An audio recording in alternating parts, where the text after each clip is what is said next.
And of course, then the prices rise, the industry gets mature, and that opportunity passes. But for about 10 years, people across the United States were buying these big buildings, turning them into self-storage facilities. This paradigm shift from an industrial building to a self-storage facility and selling them for 5 and 10 times what they bought them for.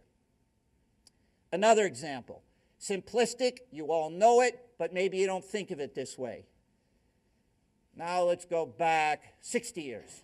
60 years ago, I'm looking at buying an apartment building.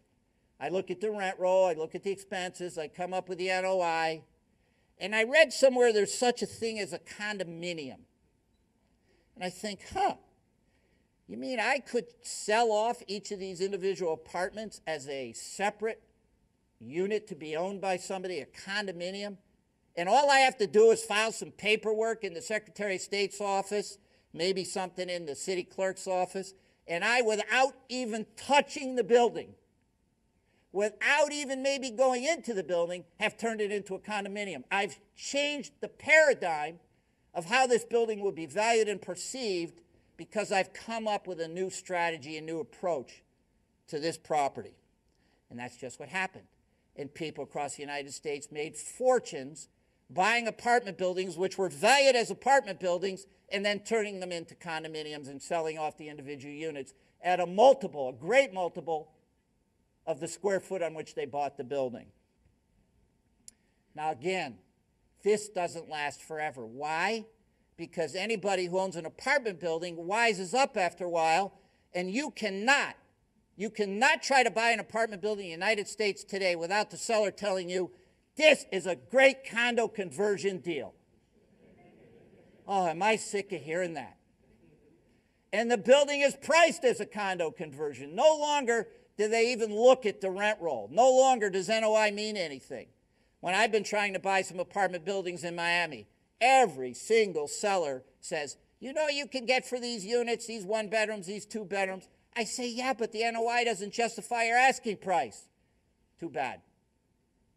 And again, the same thing that happened with self-storage facilities. A business matures, prices change, sellers wise up. But what's next? How can we learn from these people who made a fortune in the self-storage business or a fortune in the condo conversion business? How can we learn? What can we do? Well, I don't really know what's next. Some people think that office buildings are going to someday be, they are doing across certain areas of the United States, condo converting office buildings or industrial or flex buildings or retail. Maybe. One of the things I'm investigating in an area that I invest in Miami, can I buy parking lots in an urban area and sell off the spaces? In other words, create a parkominium, if you will. I just made that up. A guy I know in Florida has a pretty good idea, and it's working. He's been buying mobile home parks. And I don't know if you know this, but most of the time the people who own the mobile home rent the pad underneath it. And he's been buying those, and he's been selling the pad, what's called the fee interest, the ownership interest, to the owner of the mobile home, and he's been doing quite well.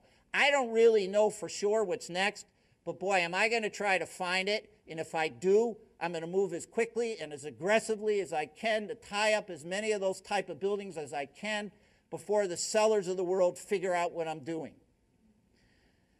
Let's look at the last leg of my how do we emulate what successful entrepreneurs ahead of us have done. What I really am hoping comes out of this tonight is that you all look in the mirror and say, hey, I'm right, or maybe I'm not right, to be a real estate entrepreneur. Maybe I just don't like that life. And by the way, I am not judging anybody. There is no right and wrong. For me, it's right.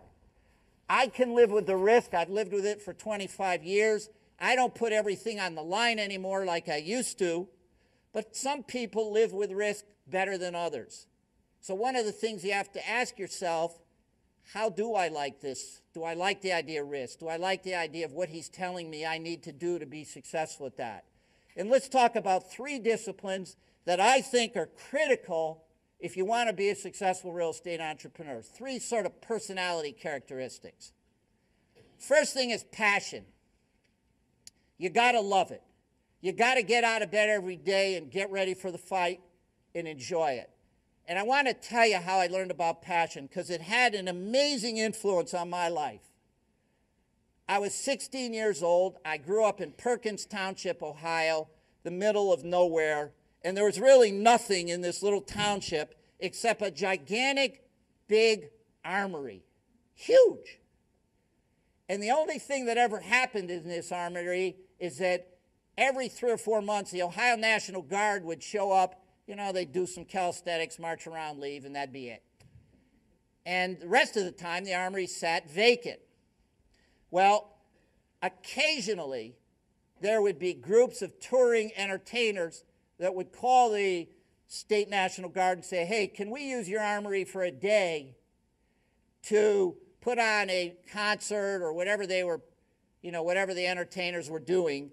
And it was February 1966, now that I think about it, 41 years ago, tell you what an effect this had on me, that a group of touring musicians were going across the United States in a bus, and these were sort of up-and-comers. They weren't really famous, but they were starting to get some traction. And so they're going across the United States in a bus, and they're stopping at this Perkins Township Armory to put on a concert. And they get there about 6 o'clock. The concert's to begin about 8 o'clock. And the promoters have set up about 1,000 bridge chairs and these gigantic amplifiers in this armory and a little makeshift stage.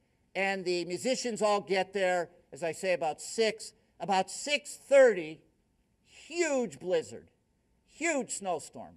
And the whole town is gridlocked. Nobody can get anywhere except 6 or 7 farm boys, me and my pals. We can walk there because we live near the armory.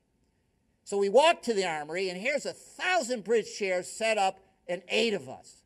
Of course, we can sit wherever we want, so we sit in the front row. We're moving around trying different seats.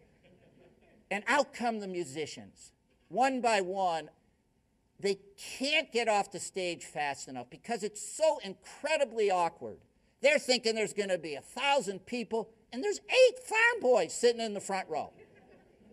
So these musicians, they take the stage, they sort of mouth the words real quick, and then they fly off the stage as fast as they can, except the last performer. Now, I'm going to show you how old I am. So, help me out here, show of hands. Who remembers Tom Jones? Thank goodness. He had this new song called What's New Pussycat. Does anybody remember that? And he takes the stage, and he says in his Welsh accent that I cannot imitate, so I won't try, you know, I'm so sorry for what happened tonight, but I'm appreciative that the 8 of you got here, and I hope you'll remember me. And he belts out What's New Pussycat like he's at Caesar's Palace with 10,000 people in the audience. And there's nothing to deaden the sound. The room is shaking. He finishes. He takes a bow. The 8 of us, of course, give him a standing ovation. And he leaves the stage. And it took my breath away. And it had an amazing impact on me. And I was sort of trudging home through the snow that night. It sort of clicked with me. Man, if you're going to do something, do it right. If you don't have a passion and an energy for something, whether it's 10,000 people at Caesar's Palace or 7 or 8 farm boys in the middle of nowhere, give it your best. And, of course, he went on to have a great career. And the message to you is, I think a great career. I had a very good career. I don't know, great. The message to you is, if you don't have the passion and the energy for this, maybe it's not the right thing. This business will test you. This business will force you to fight through problems, to live with risk, to deal with situations that you didn't anticipate. You need that passion.